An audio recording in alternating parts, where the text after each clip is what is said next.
Capítulo 5 dos Atos dos Apóstolos. Em nome do Pai, do Filho e do Espírito Santo. Amém. Vinde, Espírito Santo, vinde por meio da poderosa intercessão do Imaculado Coração de Maria, vossa amantíssima esposa. O capítulo 5 do Atos dos Apóstolos continua anunciando o início da Igreja.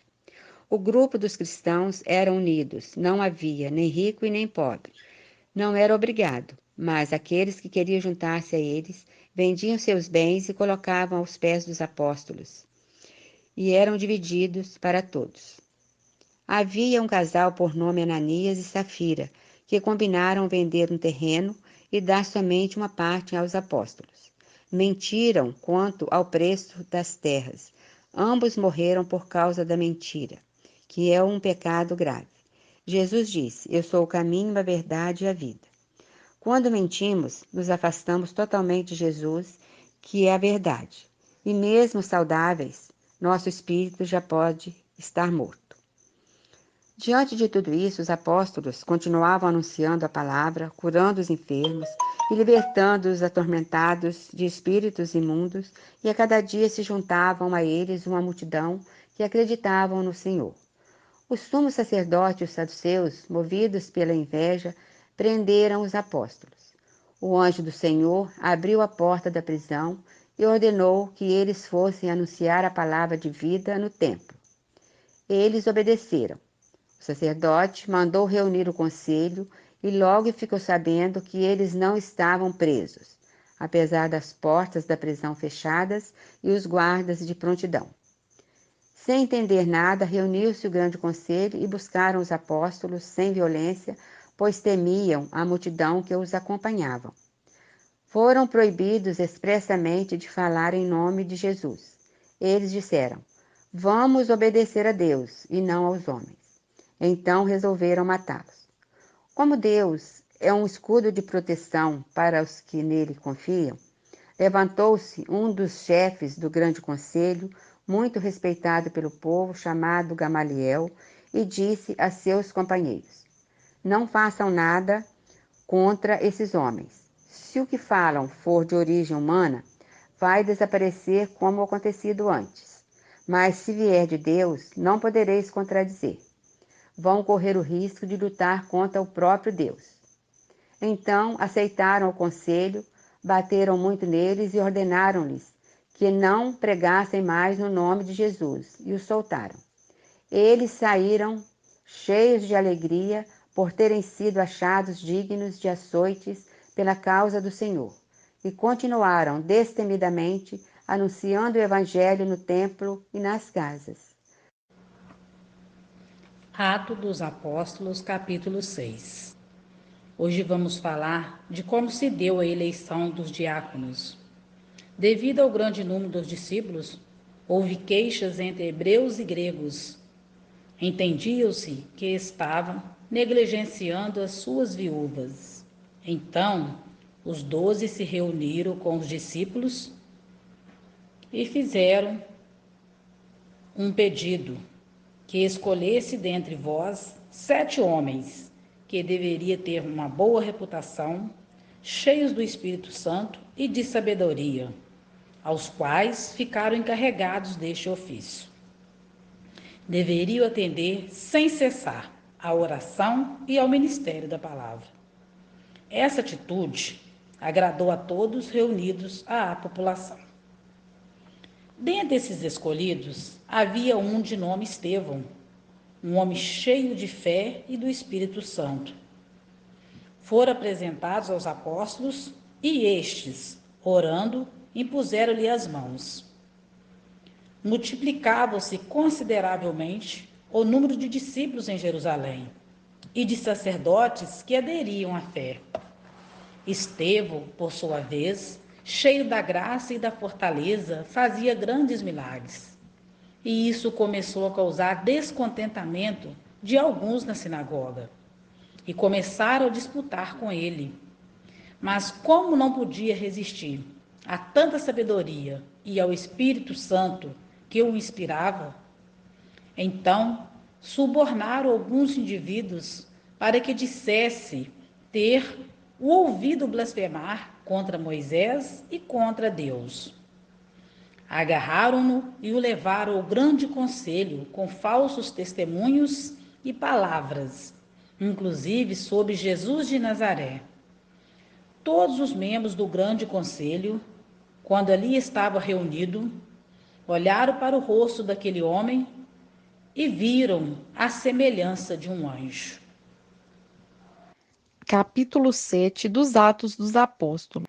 Nesse capítulo, o apóstolo Estevão narra desde Abraão, passando por Jacó, José e Moisés, como Deus sempre esteve presente na vida e na história do seu povo, cumprindo todas as suas promessas e agindo sempre em favor deles, permanecendo sempre fiel ao que prometeu. O apóstolo explica como o povo, mesmo depois de liberto da escravidão no Egito, foi infiel a Deus, rejeitando seus profetas e depois seu próprio filho Jesus. Sobre a construção do templo, Estevão afirma que o Senhor não quer habitar nos grandes templos, feitos pelas mãos dos homens, mas nos nossos corações, dispostos a amá-lo e a servi-lo com fé e amor. Por fim, ele diz aos líderes dos judeus que eles, assim como o povo, nos tempos de Moisés, sempre resistiram ao Espírito Santo, rejeitando e perseguindo os profetas e o próprio Jesus. A ira desses líderes, provocada pelas palavras do apóstolo, fez com que eles o apedrejassem até a morte. Mas Estevão serviu ao Senhor até o final. Pedindo perdão para aqueles que o matavam, ele permaneceu fiel a Deus até o fim de sua vida. Assim como o Senhor permanece para sempre fiel, e como nós, que cremos em Deus, devemos permanecer fiéis a Ele em todas as circunstâncias de nossas Então, vidas. neste capítulo 8 do livro de Atos Apóstolos, ele nos narra a história de Filipe. Filipe ele foi um dos 7 escolhidos para servir as mesas e ajudar os apóstolos. Ele realizou milagres em Samaria, convertendo muitas pessoas e batizando-as em nome de Jesus. Mais tarde, o Espírito Santo o levou a encontrar um etíope que estava lendo as Escrituras e não entendendo. Aí Filipe explicou a ele sobre Jesus, e o etíope se converteu e foi batizado. O versículo mais conhecido desse capítulo 8 é o versículo 37, que diz: E disse Filipe, é lícito se crês de todo o coração. E respondendo ele, disse, creio que Jesus Cristo é o Filho de Deus. Esse versículo, ele destaca a importância da crença verdadeira em Jesus como Filho de Deus, para a conversão e o batismo.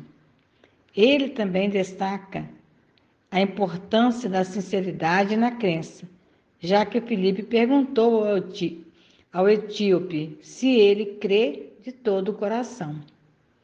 Além disso, o capítulo 8, ele nos mostra que o Evangelho é para todos, não importa a raça, etnia ou status social. O etíope era um estrangeiro e um eunuco, o que tornaria impuro em termos religiosos. No entanto, isso não impediu de receber o Evangelho e ser batizado. O exemplo de Filipe também nos incentiva a sermos ousados ao compartilhar a mensagem de Jesus com os outros. Livro dos Atos dos Apóstolos, capítulo 9, de 1 a 43.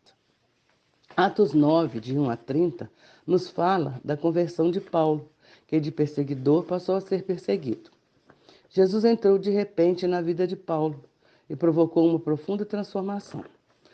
Numa de suas viagens a Damasco para perseguir os cristãos, no meio do caminho, ele é atingido por uma luz que vinha do céu. Que luz seria essa? Certamente uma percepção interior, pois os outros que estavam ao seu redor não viram nada. Paulo cai por terra.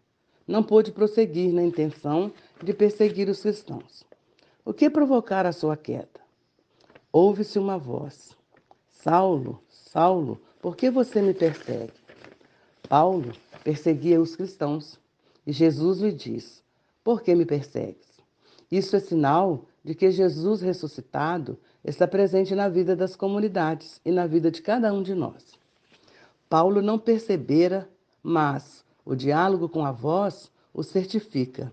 Perseguir as comunidades e os cristãos é perseguir o próprio Jesus.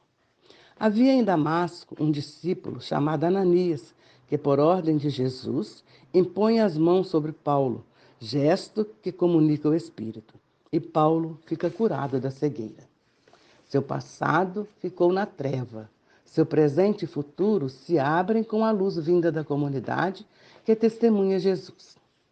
Atos 9, de 32 a 43, nos fala da cura de Enéas e Tabita, claramente modelado sob o relato da cura da mulher com hemorragia e da ressurreição da filha de Jairo, realizados por Jesus.